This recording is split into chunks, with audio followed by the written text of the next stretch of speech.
കാര്യം എന്താ? കുക്ക് ചെയ്യുന്നേ. ആഹാ, കുക്ക് ചെയ്യുന്നേ ശരിക്കും ഇഷ്ടമാണോ? ശരിക്കും ഇഷ്ടമാണ്. കൊള്ളാം. ശരിക്കും സത്യം പറഞ്ഞുണ്ടല്ലോ, എനിക്ക് തോന്നുന്നു മീൻതോരൻ ഞാൻ കൂട്ടിയിട്ട് ഏകദേശം ഒരു 1.5 അമ്മയുടെ മീൻതോരൻ കൂട്ടിയിട്ട് ഏകദേശം ഒരു 2 കൊല്ലത്തിന് മേളിലായിക്കാണ്. കാരണം ഞാൻ ചെന്നൈയിൽ നിന്ന് വന്നതിന് ശേഷം അങ്ങനെ വീട്ടിലോട്ട് അങ്ങനെ ഫുഡ് കഴിക്കാൻ പോയിട്ടില്ലല്ലോ. റയറായിട്ടല്ലേ പോകുന്നത്. നമ്മള് വേറെ ആയിട്ട് താമസിക്കല്ലായിരുന്നോ. അപ്പൊ അമ്മയുടെ മീൻതോ എനിക്ക് ഭയങ്കരമായിട്ട് മിസ് ചെയ്തു. ആ സാധനം എനിക്കിവിടെ കിട്ടിയിട്ടുണ്ട്.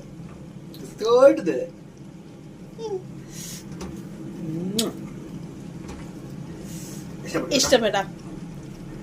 നല്ലപോലെ ഇഷ്ടപ്പെട്ടു. ശരിക്കും പ്രതീക്ഷിച്ച എന്നെ ഇഷ്ടാണോ? തന്നെ ഇഷ്ടമാണ്. നിന്നെ ഇഷ്ടപ്പെടാതെ ഞാൻ പിന്നെ വേറെ ആരെ ഇഷ്ടപ്പെടാണ്. ഫുഡ് ഇഷ്ടപ്പെട്ടോ? എന്നെ പോലെ തന്നെ ഇഷ്ടപ്പെട്ട ഫുഡ്? അതിനേക്കാൾ ഇരട്ടി. എന്നെക്കാൾ ഇരട്ടിയാണോ നിനക്ക് ഫുഡ് ഇഷ്ടപ്പെട്ടെ? നിന്റെ ഫുഡ് എനിക്ക് ഭയങ്കര ഇഷ്ടം. ശരിക്കും തടിയൊക്കെ വെച്ചേക്കുന്നത് കൊണ്ടല്ലേ. ഫുഡുണ്ട്. ഒരു കാര്യം അറിയോ, ഞാൻ എന്തുകൊണ്ടാ വണ്ണം വെക്കുന്നതെന്ന് അറിയോ? നല്ല ആഹാരം, അതായത് രുചിയുള്ള ഫുഡ് കഴിച്ചിട്ടാണ് ഞാൻ വണ്ണം വെക്കുന്നത്. മനസ്സിലായോ? അപ്പൊ അതിന്റെ അർത്ഥം ആരാ? നീയല്ലേ. അപ്പൊ എന്റെ ഫുഡ് അത്രയ്ക്ക് ഇഷ്ടം. ഞാൻ എന്തായാലും വെച്ചുണ്ടാക്കാൻ അറിയാം. പിന്നെ ഒരു ക്രിസ്ത്യാനിയെ ഫുഡിന്റെ കാര്യത്തിൽ പിന്നെ പ്രത്യേകിച്ച് പ്രീതിപ്പെടുത്തണ്ടല്ലോ. സത്യം പറഞ്ഞ എനിക്ക് ഇഷ്ടപ്പെട്ട ഫുഡുകളെല്ലാം നിനക്ക് ഉണ്ടാക്കാൻ അറിയാം.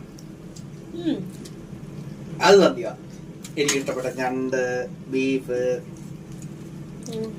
ഇതൊക്കെ നിനക്ക് ഉണ്ടാക്കാൻ അറിയാം. പ്രോൺസ്, ഫിഷ് ഫ്രൈ, സാമ്പാർ, ഞാൻ എല്ലാം കഴിക്കും. തിരിഞ്ഞു കഴിക്കാത്ത എല്ലാം കഴിക്കും.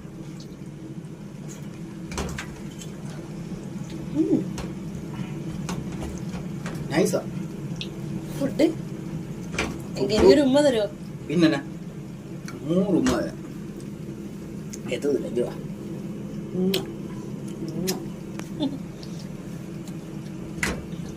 ശരിക്കും ഞാൻ ഇച്ചിരി ചോറ് കൊടുക്കട്ടെ.